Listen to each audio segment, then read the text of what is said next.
नमस्कार, मैं शालिनी और आप देख रहे हैं वर्तमान युग। तो आइए शुरुआत करते हैं आज की खास खबर से।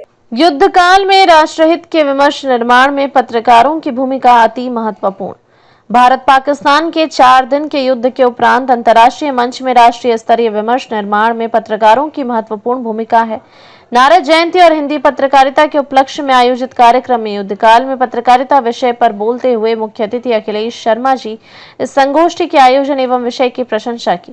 उनके मुताबिक पत्रकार होने के नाते युद्ध काल या ऐसे किसी भी महत्वपूर्ण समय में पत्रकारों की जिम्मेदारी और भी बढ़ जाती है। ऐसे समय में नागरिकों के लिए सूचना के अभाव को भरना बहुत जरूरी है। क्या युद्ध काल में अपने दायित्व का पालन कर रहे हैं या नहीं, ये देखना बहुत जरूरी है। साथ ही उन्होंने इस बात पर भी जोर दिया कि ऐसे में ऐसी कोई भी सूचना आपकी तरफ से नहीं प्रस्तुत की जानी चाहिए जिससे दुश्मन को सहायता मिले। बतौर पत्रकार हमें अपनी सीमा, मर्यादा, जिम्मेदारी और दायित्व नहीं भूलना चाहिए। आद्य संवाददाता दिवस, श्री नारद जयंती एवं हिंदी पत्रकारिता दिवस के अवसर पर प्रेरणा शोध संस्थान न्यास द्वारा युद्ध काल में पत्रकारिता विषय पर नोएडा स्थित ASPM स्कॉटिश स्कूल में एक संगोष्ठी का आयोजन किया गया। इस संगोष्ठी में मीडिया जगत की कई प्रतिष्ठित हस्तियों ने अपनी उपस्थिति दर्ज कराई। कार्यक्रम के मुख्य अतिथि के रूप में NDTV के मैनेजिंग एडिटर श्रीमान अखिलेश शर्मा जी रहे, जबकि कार्यक्रम के विशिष्ट अतिथि के रूप में TV9 की एसोसिएट एडिटर सुश्री प्रमिला दीक्षित एवं वरिष्ठ पत्रकार टाइम्स न्यूज नेटवर्क के सीनियर एंकर श्रीमान दिनेश गौतम की उपस्थिति रही। श्रद्धेय गुरु गोलवलकर जी कथन से अपने उद्बोधन की आरंभ करने वाली विशिष्ट अतिथि प्रमिला दीक्षित जी ने युद्ध काल में नागरिक बोध एवं पत्रकारों के बोध पर चर्चा करते हुए बताया कि युद्ध काल में पत्रकार भी एक हथियार के रूप में प्रयुक्त होते हैं।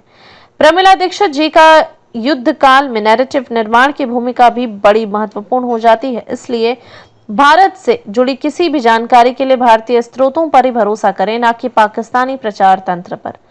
कार्यक्रम के विशिष्ट अतिथि एवं टाइम्स नाउ नवभारत के सीनियर एंकर दिनेश गौतम जी ने युद्ध काल में पत्रकारिता विषय पर बोलते हुए कहा, हम ये मान लेते हैं कि युद्ध लड़ना केवल सेना का काम है, लेकिन युद्ध कई स्तर में लड़ा जाता है। पहलगाम के आतंकी घटना से आतंकियों ने केवल देश के प्रधानमंत्री मोदी जी को नहीं बल्कि समस्त देश को एक चुनौती दी थी, जिसका जवाब हमारी सरकार ने पाकिस्तान को बखूबी दिया। उन्होंने कहा कि पहलगाम की घटना एक आतंकवादी घटना नहीं, एक धर्म युद्ध था जहां आम लोगों को धर्म पूछकर मारा। दिनेश जी के मुताबिक जब देश युद्धरत होता है तो आम आदमी भी उस युद्ध में कहीं न कहीं शामिल होते हैं, इसलिए एक पत्रकार के तौर पर हमने जो किया वो देश को आगे रखने के लिए किया।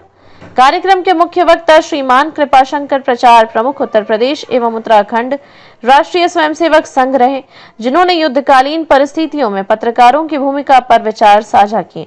कृपा जी ने कहा कि उदंत मारदंड की शुरुआत देवर्षि नारद जयंती के अवसर पर किया। इससे यह प्रमाणित होता है कि हिंदी पत्रकारिता में नारद जी की क्या भूमिका है, लेकिन हम धीरे धीरे नारद जी को भूलते चले गए। कृपाशंकर जी ने संघ के सामाजिक योगदान एवं पंच परिवर्तन की चर्चा करते हुए सामाजिक बदलाव में मीडिया की भूमिका को महत्वपूर्ण बताया।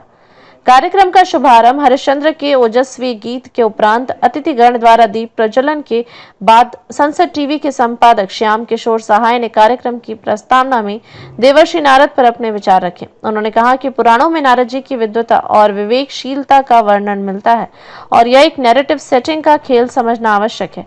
सहाय ने इस बात पर जोर दिया कि युद्ध का समय संवेदनशील होता है और युद्ध केवल सीमाओं पर ही नहीं बल्कि जनमानस में भी लड़ा जाता है। ऐसे में पत्रकार जनमत बनाने में अहम भूमिका निभाते हैं। उन्होंने सलाह दी कि युद्ध काल में पत्रकारिता बड़ी सूझबूझ से करनी चाहिए। मंच संचालन आशीष और धन्यवाद ज्ञापन हरीश द्वारा किया गया, जिसके उपरांत छात्रा वंचिता सेठी के वंदे मातरम गायन से कार्यक्रम का समापन हुआ। वंशिका सेठी के साथ साथ सभागार में उपस्थित सभी गणमान्य बंधु भागिनियों ने द्वारा सामूहिक रूप से वंदे मातरम गाया गया। इस अवसर पर अतिथियों ने श्रोताओं के जिज्ञासा भरे प्रश्नों के समाधान भी दिए। खबरों में अब तक के लिए बस इतना ही। फिर होगी आपसे मुलाकात, तब तक के लिए नमस्कार और देखते रहिए वर्तमान युग। ऐसे ही लेटेस्ट अपडेट पाने के लिए हमारे चैनल को सब्सक्राइब करें और तुरंत नोटिफिकेशन पाने के लिए बेल आइकन दबाना ना भूलें। यदि आप हमें फेसबुक या इंस्टाग्राम के माध्यम से देख रहे हैं तो हमारे पेज को फॉलो जरूर करें। धन्यवाद।